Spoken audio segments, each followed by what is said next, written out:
Welcome to Istanbul in Turkey for this special edition of Talking Europe.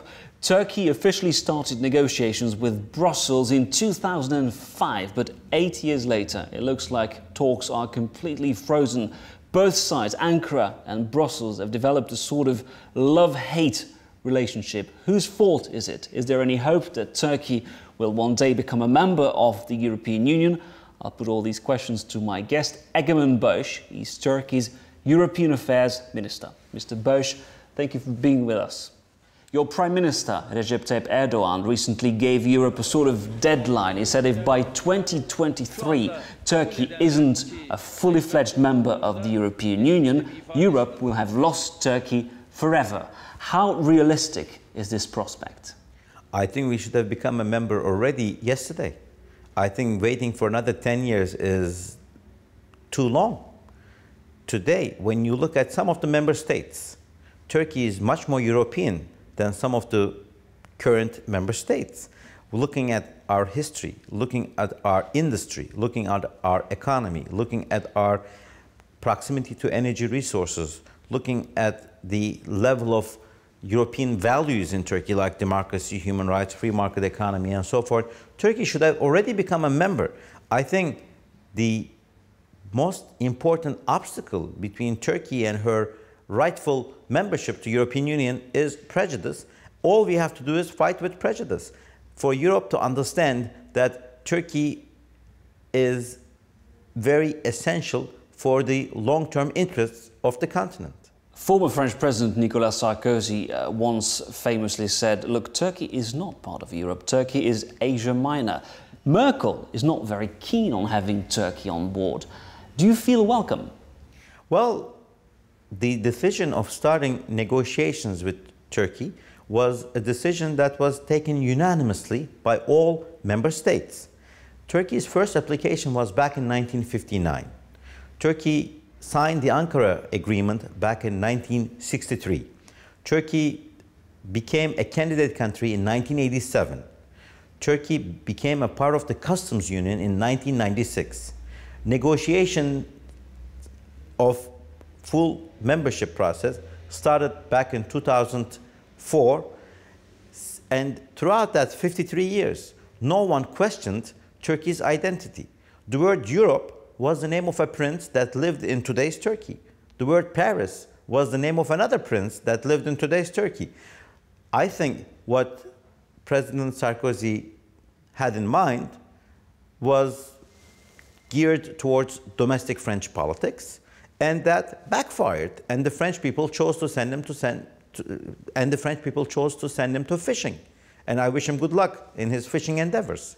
Do you feel more support? Do you feel more support from the new president, François Hollande? I am hoping for more support, not only for my own interests, but for the interests of the French business world and for European interests. And today, with everything happening in the Middle East, in the Caucasus, in Central Asia, Turkey can help turn the grandest peace project of the history of mankind from being a continental project to a global project. I think Turkey's contributions to Europe are very vital for European interests. So this is a win-win platform. Turkey is not becoming a member just because it's good for Turkey. This is actually better for Europe. Let's be realistic. You opened accession talks in 1999. The feeling today, though, is that the process is completely frozen. Whose fault is it? I think it's the fault of politicians who exploit Turkey's ambitions to become members for their domestic politics. And I think we have to undo this process. The process itself should continue. The end result, maybe Turkey will become a member despite some shortcomings like Malta did, like Bulgaria did. Maybe Turkey will be vetoed like United Kingdom was, like Portugal was, but through determination will end up becoming a member later. Or maybe like Norway, Turkish people will choose not to become members. But this is not the day to decide the end result. Today is to focus on the process itself, and the process is good for Turkey. It's also good for Europe. Turkey is becoming much more democratic, secular, prosperous, self-confident as we move on implementing the European acquis into our own legislation and changing the lifestyles of our own people. You're saying Turkey is becoming more and more democratic, but in its latest report, the European Commission was very critical of the situation regarding the freedom of speech, the freedom of the media in your country. There are actually now more journalists detained in Turkey than in China or Iran. How do you explain the situation? First of all, Turkey is much more transparent than the countries you mentioned.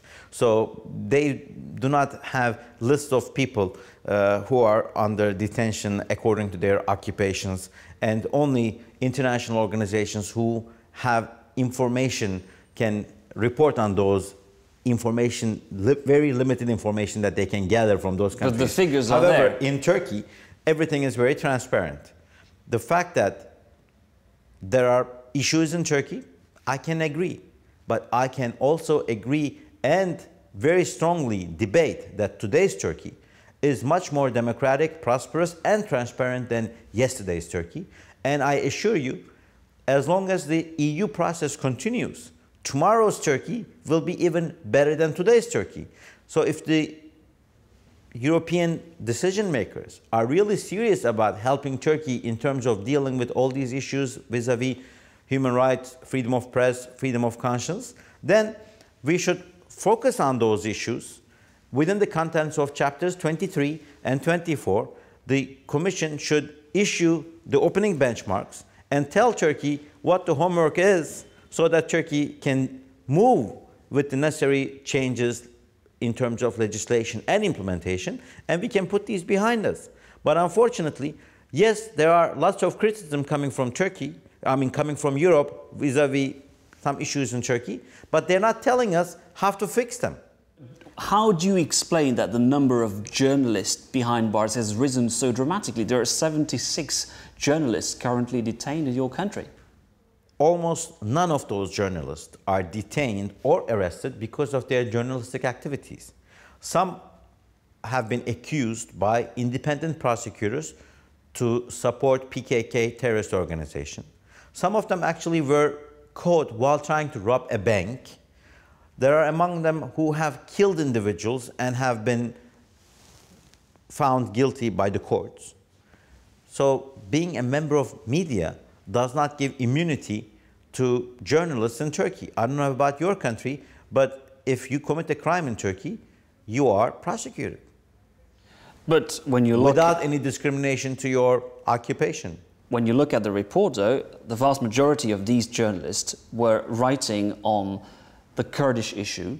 Is it to say that writing on the Kurdish issue is a crime in your country? Writing on the Kurdish issue is not a criminal activity. If you can prove to me that any one of them were detained or arrested just because they wrote on the Kurdish issue, I will fight for them personally. But writing to show PKK terrorist organization as a rightful political movement, as a movement that has the right to kill innocent soldiers, innocent citizens, innocent women, innocent children, that doesn't go with my conscience. I don't think anyone has the right to kill one another. There might have issues, there might be problems, but that's why we have a democratic system. Today, more than 25% of Turkish parliamentarians are of Kurdish origin. In addition to the party which claims to represent the Kurds, 1/4 of all parliamentarians from my party are of Kurdish origin. The main opposition party has at least 1/3 of their parliamentarians from the Kurdish origin. So using the Kurdish issue as a reason doesn't really convince me. And PKK is not only a terrorist organization, but it is also a crime gang. PKK today, right now, is the largest drug trafficking organization in Europe. PKK is not only killing my citizens, but also poisoning your youth because they have the largest access to the French drug users and human trafficking and drug trafficking. So I think this is an international crime organization that we all have to fight together. Therefore, we are hoping that we would have much more cooperation from our European allies in terms of intelligence, in terms of catching the PKK members in Europe, in terms of putting an end to their financial activities, because they're forcing people, they're threatening people in Europe to financially support their terrorist activities. What do you respond to these European officials who say the reality, though, is that your authorities are trying to silence and intimidate journalists? Look, there are many journalists, many media organizations who are very harshly criticizing the government, and they don't have any complaints. Most of the media organizations that claim that there is pressure are organizations that have bosses who are also involved in other businesses. When a media owner has an insurance company, a tourism company, a construction company, a bank, and a construction facility, and using the media outlet as a leverage to gain benefits on their other business activities, that creates problems. Even the progress report itself is not criticizing the government, it's saying that there's auto pressure within media organizations. So if a media boss is pressuring his own staff, that's not something I can really work. But look at some both Turkish and international media outlets who are in Turkey just in the business of media. They don't have any complaints. One of the other worries of the Europeans is, what about the legacy of Ataturk, secularism in your country now? Your Prime Minister, Recep Tayyip Erdogan, once said, for the first time in Turkey's modern history, we will raise a religious generation. Is this the end of secularism? It's not the end of secularism. What he meant by that statement was a generation that has respect for other people's values, that has respect for the traditional values of this country. But we're not forcing anyone to become religious. Prime Minister Erdogan has also said more than 100 times that he himself guarantees everyone's right to enjoy their lifestyle. We have not changed anyone's lifestyle. We have not even attempted to do anything of that sort in this country. And we have been in power for more than 10 years now. People have seen us in action, day-to-day basis. And everyone is free to enjoy their lifestyle as they see fit, as long as they don't pressure others. What we're trying to do in Turkey is to protect secularism, because we see secularism as a guardian for people to practice a religion or not to practice a religion. It's up to them. Now, recently, a rally defending secularism, attended by the leader of the main opposition party, Mr. Kılıçdaroğlu, was banned by Ankara's authorities. Why ban such a rally? First of all, that rally was an illegal rally. They did not have any permits, and they tried to create a scene which would turn into turmoil, and the government had intelligence, and it stopped it. I have seen many activities in France stopped by orders of your interior minister when they realize that a rally is going to turn into violent. This happens throughout Europe as well. When you see a threat against national interests, you move for the interests of the country and for the well-being of your citizens. But it was attended by the leader of the main opposition party. So that doesn't make like an illegal activity legal. The fact that the main opposition party's leader attends an illegal activity is a shame for himself, because as a man of law, as a part of the legislative branch of the government, he should have respected the laws that he himself had a vote on passing. He attended an illegal activity, and the fact that he attends doesn't turn an illegal activity into legal. So let's move away from the domestic politics and look at the situation in Syria. You currently have 100,000 refugees on your territory. Are you able to cope with this crisis? We're having a very difficult time. Right now we have more than 120,000 people, and we're providing food and shelter and education and healthcare to all these people. But I think it's time for our European allies to go into their deep pockets and share some of the burden. These people are our guests, but we need our allies, our friends in Europe, either to help us financially to overcome the difficulties that are created, or take some of these people into their respective countries as well. I think Europe, if it really wants to become a platform for peace and stability should also understand that it has some international responsibilities. Could this conflict escalate and force Turkey to intervene? Well, we are a member of NATO. We have come to many NATO members' defense when they needed us. We have had our troops in more than 30 countries, in Kosovo, in Somalia, in Afghanistan, in Bosnia.